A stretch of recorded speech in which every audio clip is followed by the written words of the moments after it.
दर्शन शास्त्र की परिभाषाएं। दर्शन शास्त्र जो ज्ञान, विज्ञान और मानव अस्तित्व के सवालों का विश्लेषण करता है, महान विचारकों द्वारा कई दृष्टिकोणों से परिभाषित किया गया है।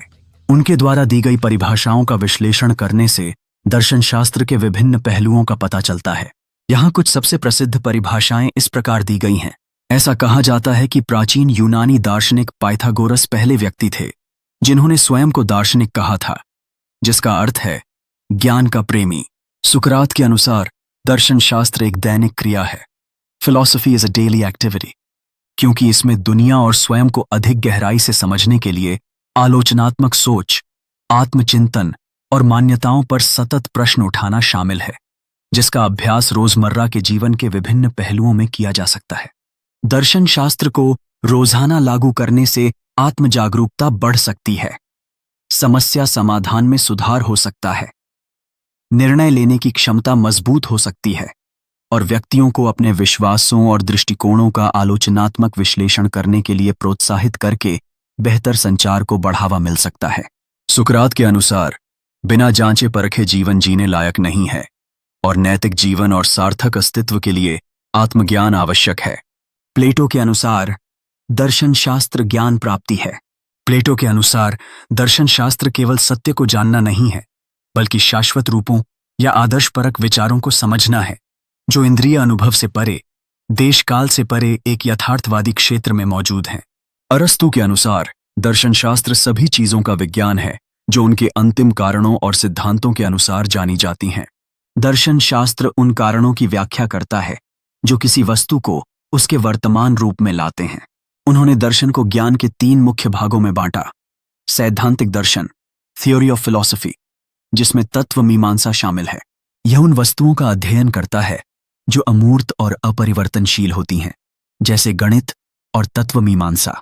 यह दर्शन का पहला और सबसे महत्वपूर्ण भाग है, जो अस्तित्व के रूप में अस्तित्व का अध्ययन करता है और ब्रह्मांड के सभी कारणों को समाहित करता है।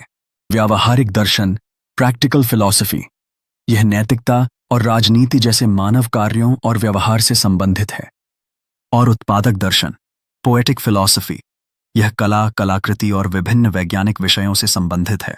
अरस्तु प्राचीन यूनानी दर्शन शास्त्र के एक प्रमुख व्यक्ति हैं, जिन्होंने तर्कशास्त्र, आलोचना, अलंकार शास्त्र, भौतिकी, जीव विज्ञान, मनोविज्ञान, गणित, तत्वमीमांसा, नीतिशास्त्र और राजनीति शास्त्र के क्षेत्र में महत्वपूर्ण योगदान दिया।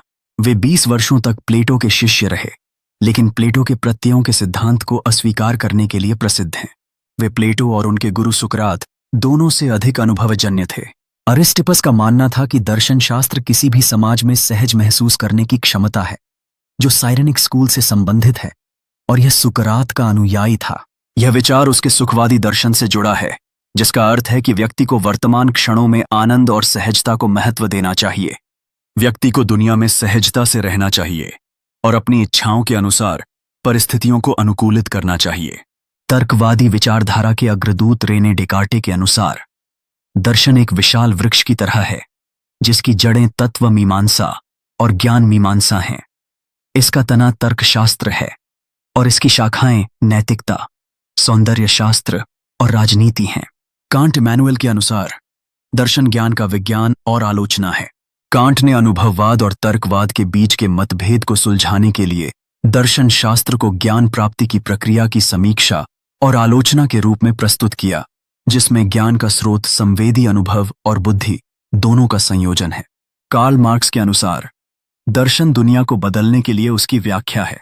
दार्शनिकों ने सदियों से केवल दुनिया की व्याख्या की है, लेकिन उनका असली उद्देश्य दुनिया को बदलना है, न कि सिर्फ उसे समझना। हेगेल के अनुसार दर्शन वह है जो विचार में अपने युग को ग्रहण करता है।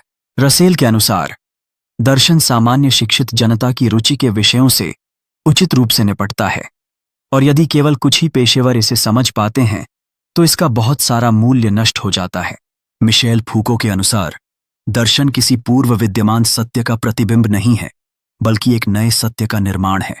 जॉन पॉल सार्त्र के अनुसार दर्शन एक बंद, स्थिर सिद्धांत नहीं, बल्कि एक जीवंत आंदोलन है।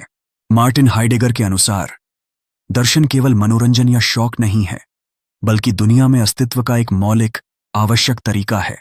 फ्रेडरिक नीत्शे के अनुसार दर्शन एक सिद्धांत नहीं बल्कि एक क्रिया है। सिमोन डी ब्यूवॉयर के अनुसार दर्शन अपने सिद्धांतों में नहीं बल्कि अस्तित्व के विश्लेषण में है। मिशेल फूको के अनुसार दर्शन एक प्रकार का आलोचनात्मक चिंतन है जो लगभग स्वाभाविक हो चुकी विचार प्रणालियों को तोड़ने और उन मान्यताओं को प्रकाश में लाने का प्रयास करता है जो हमेशा से मौजूद थीं। जैक्स डेरिडा के अनुसार दर्शन नई अवधारणाओं का आविष्कार और पुरानी अवधारणाओं की पुनर्खोज है।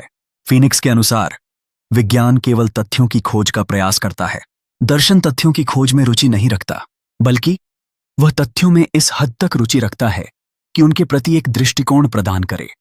वह विज्ञान के पहले से खोजे गए तथ्यों को व्यवस्थित, व्याख्यायित, स्पष्ट और आलोचनात्मक करने का प्रयास करता है।